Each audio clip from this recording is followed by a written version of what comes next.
Few minutes ago, we talked, say, Barry go join us, where we go to discuss everything we get to do with health. Yes, because health is a very important aspect of our life.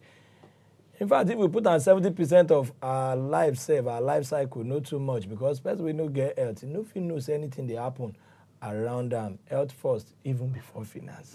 Though we need finance to sustain a good health.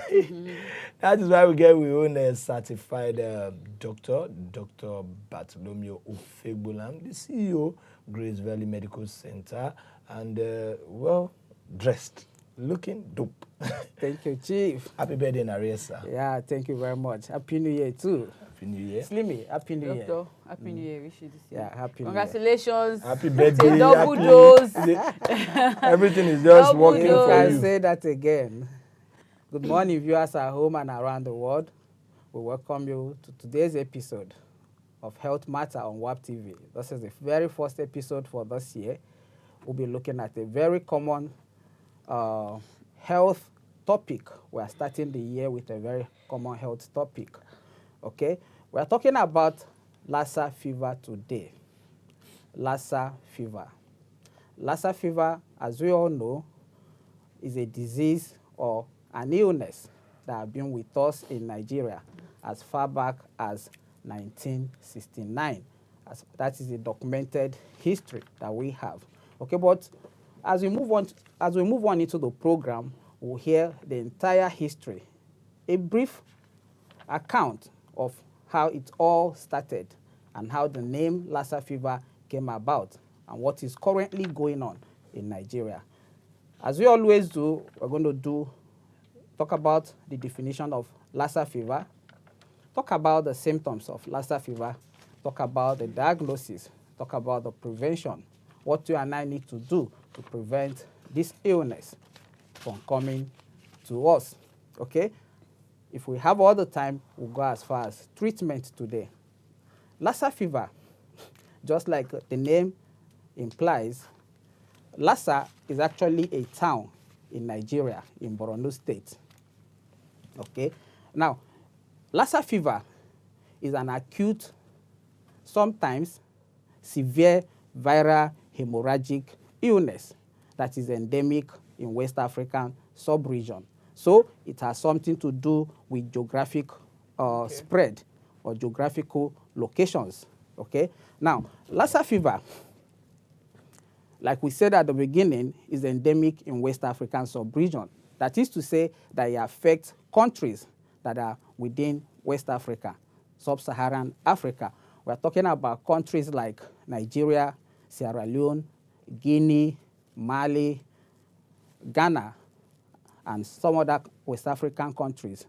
But it's endemic in just about 4 of these countries. It's endemic in Nigeria, it's endemic in Benin, it's endemic in Guinea, it's endemic also in Liberia.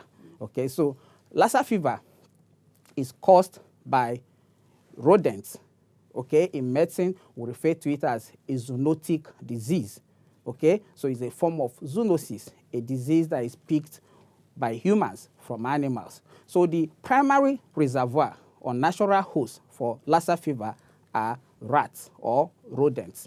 Now, it's not all rats. We're going to see some picture of rodents, of the rats that are implicated in Lassa fever. Okay. Now, the type of rats or the species of rats that are the primary reservoir for this disease are called multi-mammet rats or Mastomys natalensis, if you can remember that name. Multi-mammet, what is it all about? What that means, okay, we are seeing a picture on the screen at the moment. What that means is that what you can see are pairs of breasts.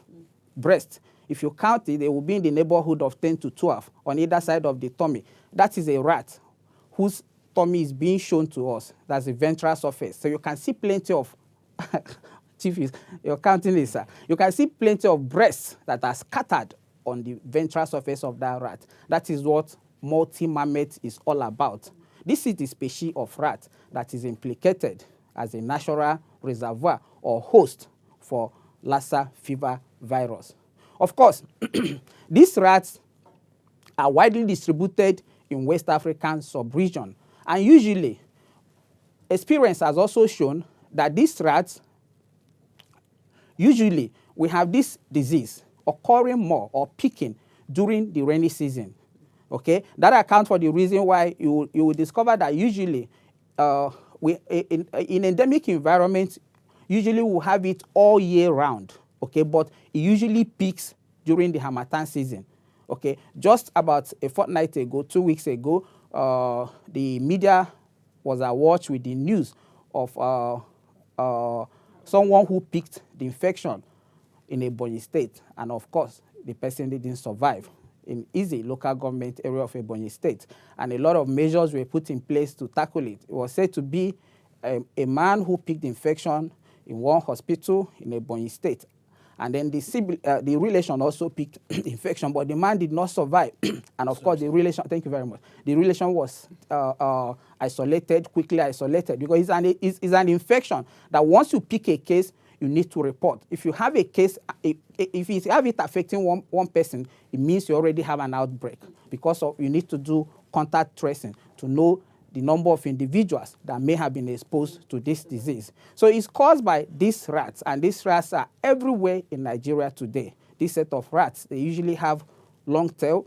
just like what we shown to. Yeah, we have a clear picture view of Mastomi species. Yeah. This rat looks like those big ones we see in our gutters these days. So this is the type of rat that is the primary reservoir of the infection that we are talking about today. So humans are only the natural host, or are only the secondary host. No, secondary host now. The primary host are the rats that we've spoken about. The humans are the secondary host. So what happens is that we get infected when these rats run over our food.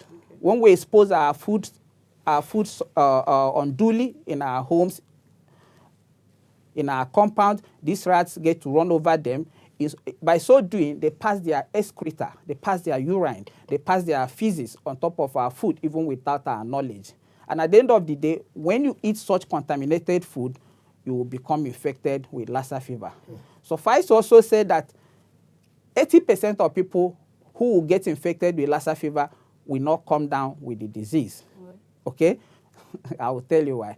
Now, only 20% of people that get infected that usually will come down with the disease at the end of the day. And among these 20% of people that come down with the disease, 15 to 25% of them that are hospitalized may not survive. Okay, so the case fatality among hospitalized or admitted patients is as high as 20 to 25. But ordinarily, it is just 1% in the society. Now, 80% of people... Doctor, sir, let me hold you a bit, because I'm beginning to get scared now. And the only question I'll ask before you continue, sir, is, please, is Lassa fever curable? Thank you very much. And no suspense. No. Lassa fever is curable if it is peaked early enough. It is a disease that can kill once the symptoms set in people who come down with a severe disease. Such a person can die within a space of 14 days. Wow. Okay, so it has an incubation period of 6 to 21 days. An incubation, the time at which someone peaks infection to when it begins to manifest symptoms, usually will hover between 6 to 21 days. And of course, it is a viral infection. Having said it's a viral hemorrhagic fever, just like we have Ebola is another example of a viral hemorrhagic fever. Dengue fever is another one. Okay, so that is incubation period. Now, within this incubation period, if you're able to present in a hospital, in a healthcare setting on a good time and treatment is commenced, chances of survival are high in such cases. Suffice also to say that it is a difficult diagnosis to make. Because I just said it now that I don't want to jump. I just want to wait for us to get to symptoms. Because really, just like what Chiefs asked now, that he asked if it was deadly. And then he talked about, if we go to the hospital and then we make our report early enough and stuff. Now, I would have loved to know, because most of these diseases that we talk about these days, they always come with the same symptoms.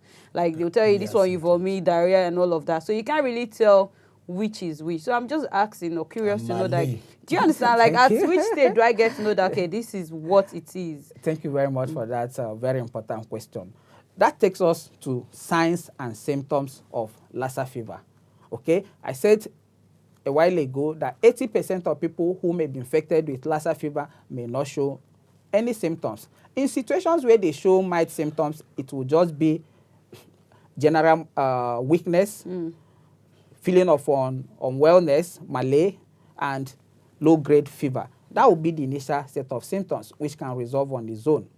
Okay, but for the 20% of people in which the infection will progress to severe disease, they will have some other stronger symptoms, in the sense that they could have sore throat, prolonged fever, headache, diarrhea, vomiting, abdominal pains, muscular pains, chest pains, and in some cases, accumulation of fluids in the lung, otherwise known as pleural effusion. Some may have pericarditis, accumulation of fluid around the heart covering. Some may have encephalitis. Some may even go into shock, and of course, death in advanced disease. So what happens is that it can cause multi-organ damage in such an individual. Okay. Also, I would like to point out that this set of rats that infect us usually do not die, do not suffer the disease. Okay, they become carriers, and they keep distributing this like infection to themselves and also to humans. Also, I need to talk about that apart from a human being picking this infection from rats or from rats, there is also a possibility of transmission from one person to the other. We're talking about person-to-person transmission. Oftentimes, we hear about, we hear a lot of news about healthcare workers getting infected in the course of trying to care for like very sick people. Ebola, yeah. Yes, we've had plenty of that in Nigeria. As a matter of fact, in a particular state, about 45 health workers are said to have died in the last 15 years in one particular state, in the southeastern part of the country. Okay, so also, very recently in Sierra Leone, I think a medical doctor who was trying to conduct a cesarean section in a patient got infected, and of course, didn't survive. So it's not just in Nigeria. West African sub-region are equally affected. This Lassa fever usually causes in the neighborhood of about 200 to 500,000 people are said to be affected annually, and it causes about 5,000 deaths. Now, it is important to talk about Lassa fever at this time, because this is usually the time that it peaks. During the Harmattan season, you have a lot of bush burning ongoing. Yeah. The rats are chased out of their normal habitat and chased into the communities where people come in contact with them, where they come across us, even in our houses. As I was leaving my house this morning, I took a good look at our waste disposal bin that has a good cover, a good lid. Surprisingly, I smiled when I noticed that the rats have bored a hole. Sure. They always find their way towards the bottom of the container. Plastic, a thick one for that matter. So try as much as we can. We cannot just eliminate them all. Okay, but that we'll talk more about that when we get to prevention. Okay, so also in pregnant women who get infected with this, it is usually very severe in them, because in the sense that it can cause fetal loss. The baby can die in the womb, and the woman can die. A pregnant woman can die, usually in the 3rd trimester of pregnancy. So it is a very severe disease when anybody comes down with infection. And we talked about routes of transmission. Okay, we talked about the fact that it can be picked, can be transmitted when rats contaminate our food materials. Yeah. And we talked about the fact that it can be transmitted from person to person. What are the sources through which we can get it from one individual to the other? We can get it from coming in contact with blood of such an individual, especially when we have bruises on our hands, when we have a breach or a cut on our skin. Okay, we can get it through inhalation when we inhale some of the droplets that come out from these rats. We can get it also from other bodily fluids like vomitors that are coming out from sick individuals who have this disease. So we advise at all times that in trying to care for a sick relative, you should, as much as possible, try to avoid coming in contact with the bodily fluids that are coming from that individual. Now, back to the question that Slimity asked a while ago. How do we differentiate this from some other illnesses we have in this environment? The symptoms are usually varied, so it is a difficult thing to do. Those symptoms that we mentioned, malaria, fever, headache, sore throat, are also the common symptoms that you and I can have when we come down with malaria, we come down with shigellosis, we come down with typhoid fever in this environment. And the difficult thing also to say is that the diagnosis is such that can be made only in specialized centers. It's not a diagnosis that just any hospital can make. Anywhere.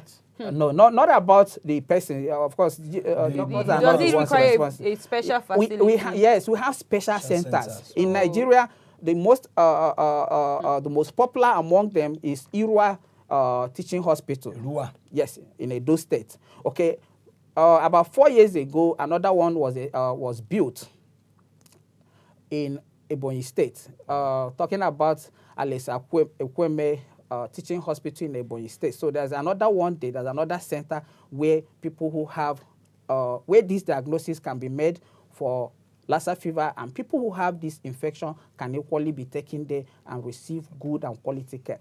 Like I said at the beginning, the key to surviving is early detection. Okay, Dr. Bat, we have a lot of questions here that I would like to ask, but obviously it's time, or it's high time we've gone on break. Yeah. So let's quickly go on this break. Most definitely when we come back, we'll open the phone lines. Yeah. And the questions will pop in. One by each by one. Thank you very much. We will be right back. We're up in our 90s now, like a lot of us in the lodge here. Everybody here in the SIM calls me Penny. But my family call me Lily, the real name. So I have to think when I'm writing to people, what do they call me? Hello, I'm Lily Pinio, better known as Penny is my nickname. I am a physician. I got my degree in medicine and in public health. Right there, should I point to it? There I am. And then went to Nigeria for about 7 years. And here is the back of my head. My father was a doctor. My mother had been a missionary in India. My father fell in love with her when she was on furlough. In their wedding ring, they had the scripture from the Psalms, God be merciful to us and bless us, and cause thy face to shine upon us, that thy way may be known upon earth as saving health among all nations. We had 4 kids, and because of our missionary background, the Lord led our sister to India with her family, our brother to Alaska, me to Nigeria, and Rose, my sister, specializing in cardiology, taking care of our mother for years. Well, they didn't go get kids for all nations, but many nations. So I went to Jos, Nigeria, and worked in a mission hospital there for 38 years, wonderful years. She was extremely ill. We had 23 cases that we identified later as most probably being Lassa fever. And of those, I think it was 12, if I remember correctly, that died. I had high fever. It was very hot. I wasn't able to eat very much because of my sore throat. And otherwise, everything was dull. The high fever, the extremely sore throat, massive swelling in the neck. And I lost my hair. I was wearing a wig for about 2 years. Probably one of the most difficult things was not knowing what we were dealing with. We didn't know how to treat it. We knew that it wasn't malaria. We knew these were high fevers. They were strange symptoms that we never saw quite that way. And wasn't really frightened, but mystified. We didn't know what it was. The very next year at Evangel Hospital, there's another outbreak, 28 cases, and half of those were deaths, including Dr. Jeanette Traub, who was the medical superintendent. I spent a lot of time with Dr. Traub. I was there immediately after she cut herself, and I was with her when she died. We didn't know we had Lassa. We considered it, but it was interesting because that was about the time that Time magazine and Newsweek had it in their pages, and all of a sudden here we had it again. After Penny was back with her antibodies. After I had recovered, because I had antibodies, the doctors used me to get the blood specimens. My serum has been used to save other lives. Dr. Cassell was one of the 2 doctors at Yale University who discovered the new virus.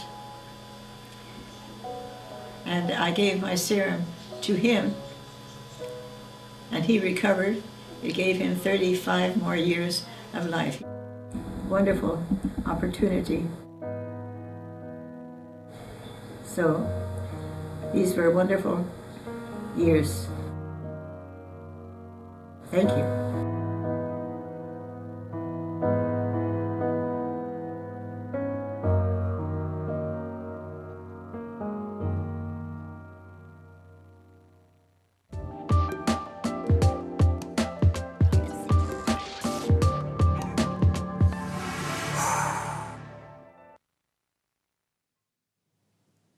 Wonderful story, and I know Doctor would definitely do a lot of explanation to that wonderful footage we've just seen. Doctor, who is this Penny Pino? Why? Thank you very much. Thank you very much. Welcome back, viewers.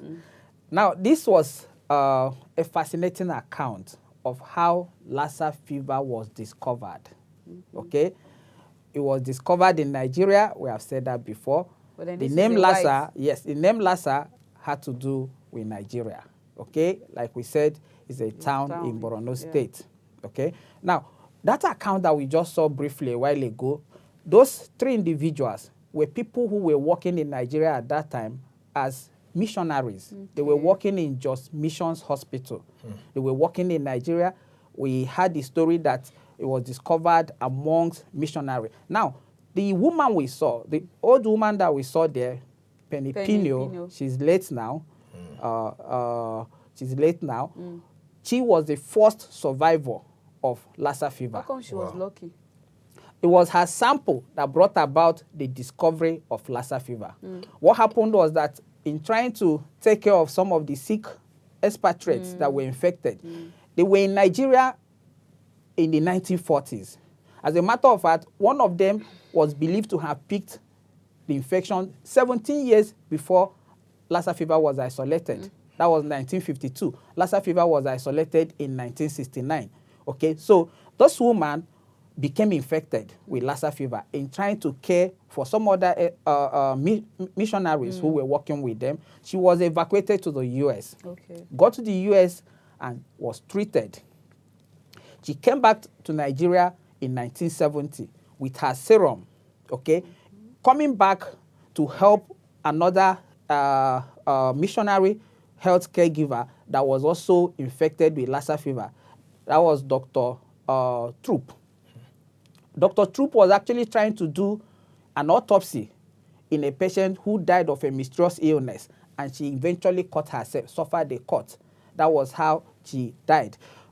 While she was sick, Penny was on her way to Nigeria with her serum that they've already used to save another doctor that we saw there, Dr. Jody. So it was 10 days before she got to Nigeria that this woman unfortunately died before that time. So that is the account that brought about Lassa fever. Those 3 individuals, 2 of them were actually infected with Lassa fever. The studies that discovered that they were infected with Lassa fever were done in the US. And 40 years afterwards, they took their samples in 2010. We have Saleh from Benue. Saleh, good morning. Good morning. Yeah, Doctor. good morning. Yeah, thank you. Hello? Hello, we can hear you. We are with you. Yeah, the question is, you see, yeah, good morning, Doctor. Good morning, my brother. Happy New Year. Happy New Year to you too. Thank you. Yeah, I really appreciate your enlightenment to the people. Thank you, sir. Thank you very much. Wish you the same. Thank you. So my question is,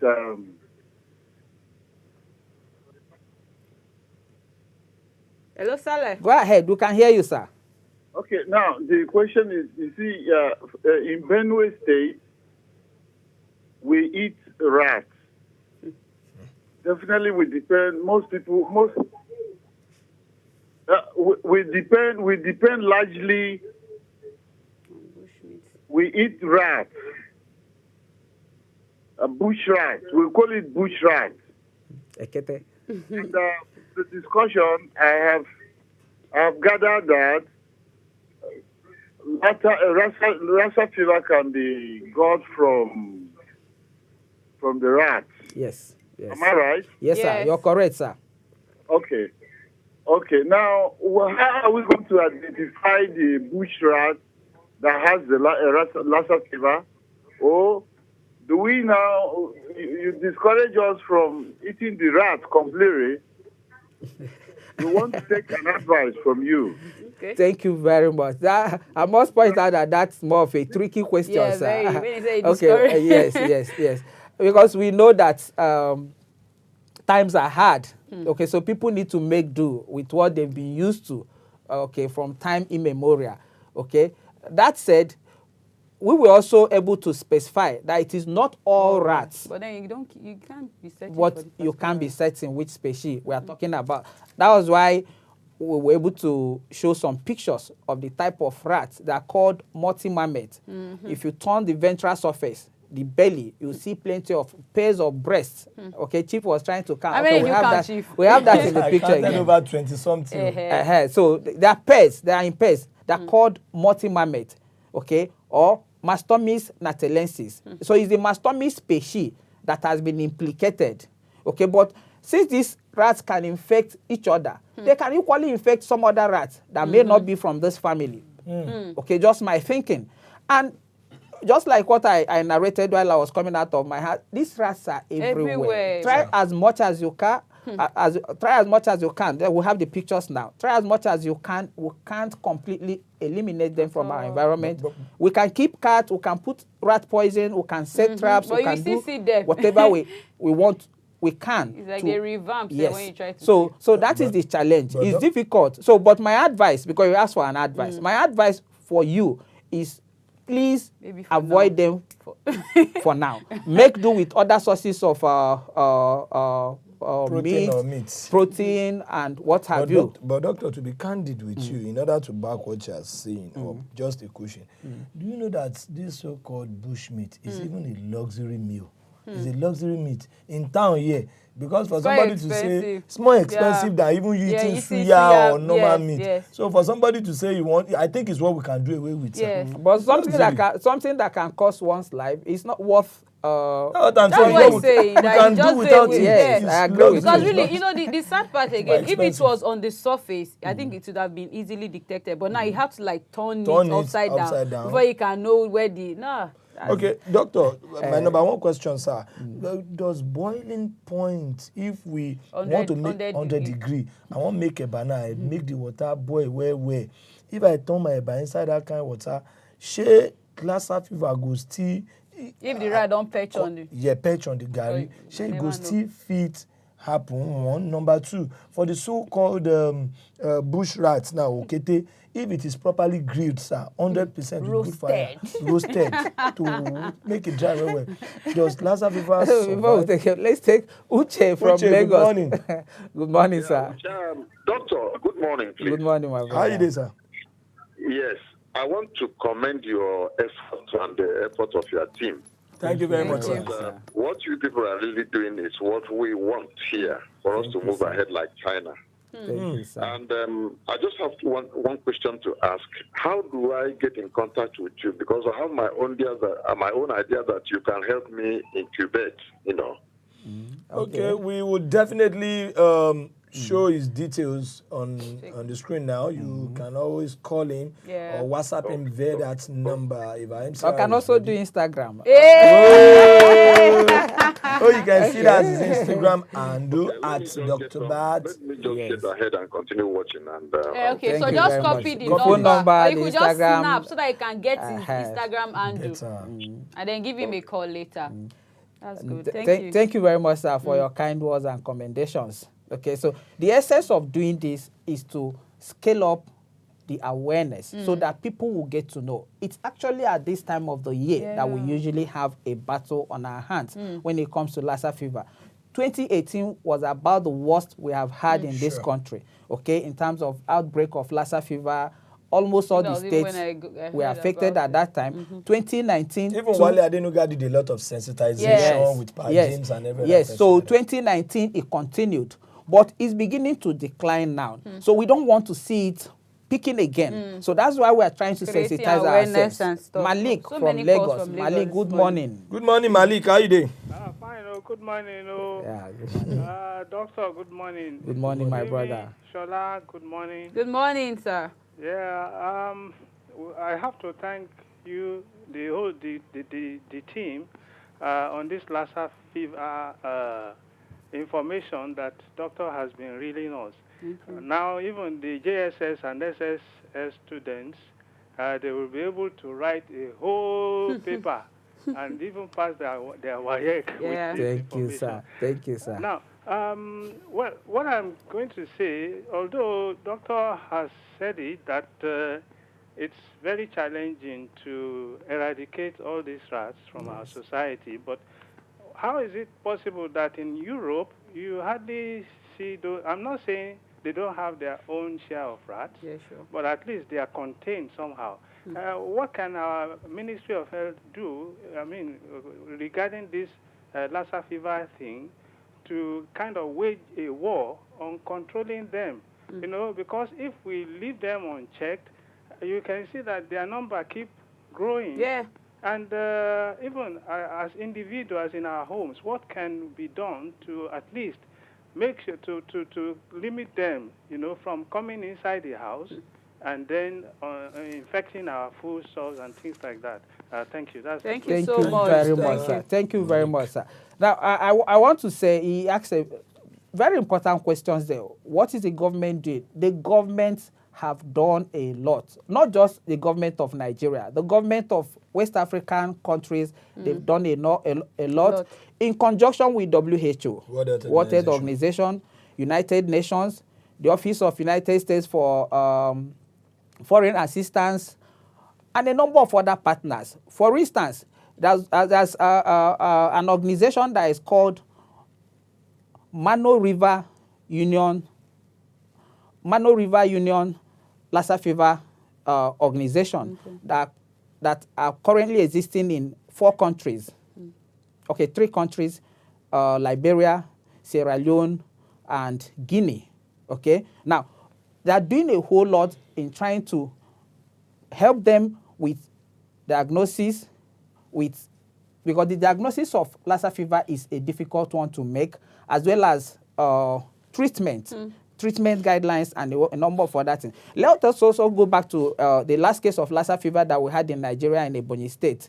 The governor actually gave a directive that it should be given 2-hourly progress report on what the health caregivers, the epidemiology team on ground, alongside the CDC and some other government agencies, were doing to curtail the infection. 2-hourly? Yes, 2-hourly. That was what Dr. Dave, yeah. The governor of Ebonyi State, he gave a directive that he should be briefed on 2-hourly basis on the progress they are making, because that state has been hard hit, okay, alongside states like Edo and Ondo.